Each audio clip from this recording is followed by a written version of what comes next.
it's getting pretty dry out there again. Yes, it certainly is, Rob. Continuation now, we had a really nice rain in the third week of January throughout most of New Zealand, to be honest, and a really good one around the South Island.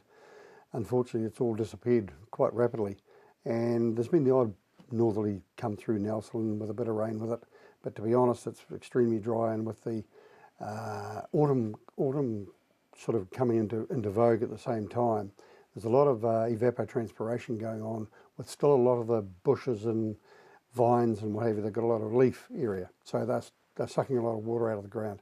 Probably about 3 to 4 mils by the way the monitoring is going per day. Mm-hmm. So if the grower's got a cycle of say 10 days to 14 days, he's going to have to put 30, 40 mils of rain on to try and keep that in balance. And of course that's not really happening because guys don't realise just how dry it is. We always say when you've got the screaming nor'westers, you've got evapotranspiration racing out the door. We haven't got the screaming nor'westers, but we've still got evapotranspiration, mainly because we've got really hot days and quite warm evenings until the last couple of days, which has started to cool down again. So true autumn, dew in the morning, cooler nights now.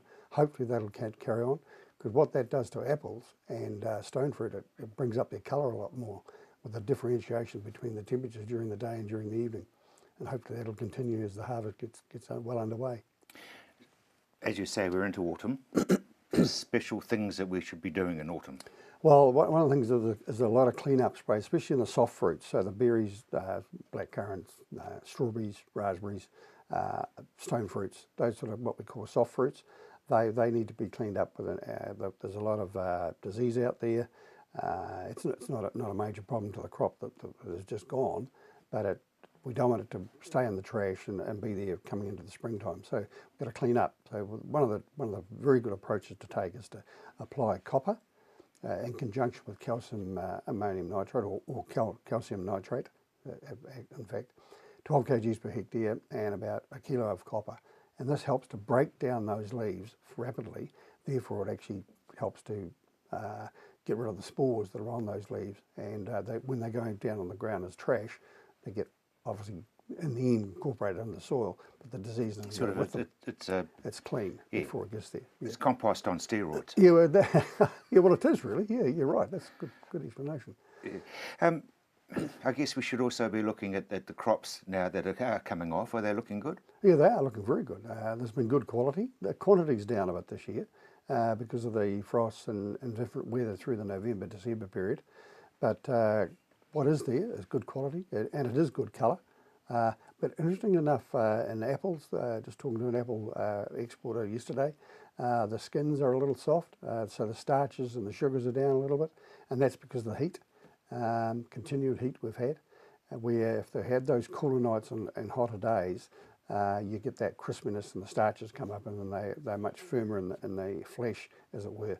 And we found that in the berry fruit this year. It came in quite well, but it became soft very quickly. So that's the humidity. I mean, we've had humidity throughout the country for only 3 months now. And especially down here in the south, it's not that.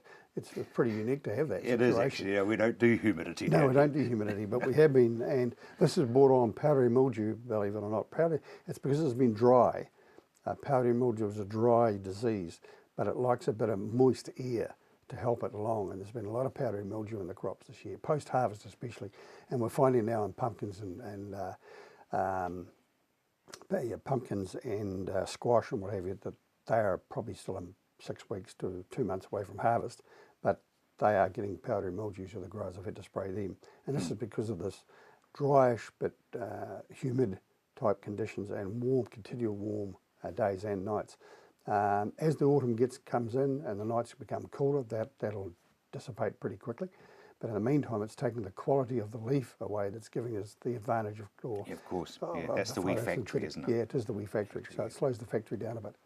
How's the Central Otago fruit looking? Because it's starting to appear on roadsides up in Canterbury. Yes, it is. Yeah, the cherries are well and truly gone, but the apricots and the stone fruit, they've been really good. Smaller fruit this year, but the flavour, if you leave your purchasing of the fruit to about now, Central Targa will shoot me for this, but if you leave it to about now, the fruit actually comes up, the sugars come up a little bit more, and a little bit quicker as the harvest continues on, and you'll get that those beautiful flavours of either the apricots or the nectarines or the peaches, and obviously there's a bit more juice in there too. But the earlier ones tend to be a little bit flavourless.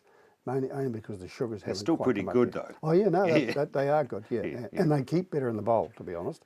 So if you are buying fruit this time around, you need to consume it or preserve it pretty soon after purchasing it. Jim, what about insects? Has there been a bit of an explosion? Yeah, there has been. With about 3 weeks ago, Rob, we've continued to have this obviously hot weather, but the two-spotted mite and the gooseberry mite are two mites that are quite prevalent in the South Island. Well, they are in the North Island too, but quite prevalent in the South Island, especially in berry crops and in apple crops and what have you. Can't do a lot about them in apple crops because we're obviously harvesting them. Yeah, exactly. But the post-harvest applications of all those other soft fruits that I was talking about before, they need to be sprayed for two-spotted mite, especially in the Canterbury, Central Targa regions, and lesser extent Nelson. But up in Nelson, they've got a lot more gooseberry mite, and both of those mites get into the buds for next year's buds, and they make them sterile. So you need to get rid of those pretty quickly. Absolutely. And there are 2 or 3 good materials that work very well in these conditions we've got now, especially one called Omite 30W. You spray it on, and you think it hasn't done a job, and about 6 days later all the mite are dead. It takes about 5 or 6 days to actually work for them to ingest and then for them to die. And then though it's also ovicidal, so their next batch of eggs is going to get cleaned out too. And the predators come along, and the good people, they come along and they eat all the old eggs and what have you up. So it cleans up the crop very, very nicely. But you need to allow about 3 to 5 days post-application to see a result. Cause the number of growers I've spoken So don't go out and do it again. Yeah, that done stuff doesn't work. I'm going to do it again. No, don't do that. Don't spend your money twice. So it does work very well. But the two-spotted mite is quite rampaging out there at the moment, as it were. How are the crops, very briefly? I mean, are they looking good for next year? Oh, at this stage, yeah, they are actually. The good thing about horticulture, we've actually got water, so most of the growers are introducing water when they are required. Bud initiation goes on for about 2 months, and it's probably halfway through that now in most crops. So at this stage, providing we start to get a real autumn, we should be pretty good going to spring. Brilliant. Jim, thank you very much indeed. And yeah, Thank you. Get that seed to vitamin C was the trick.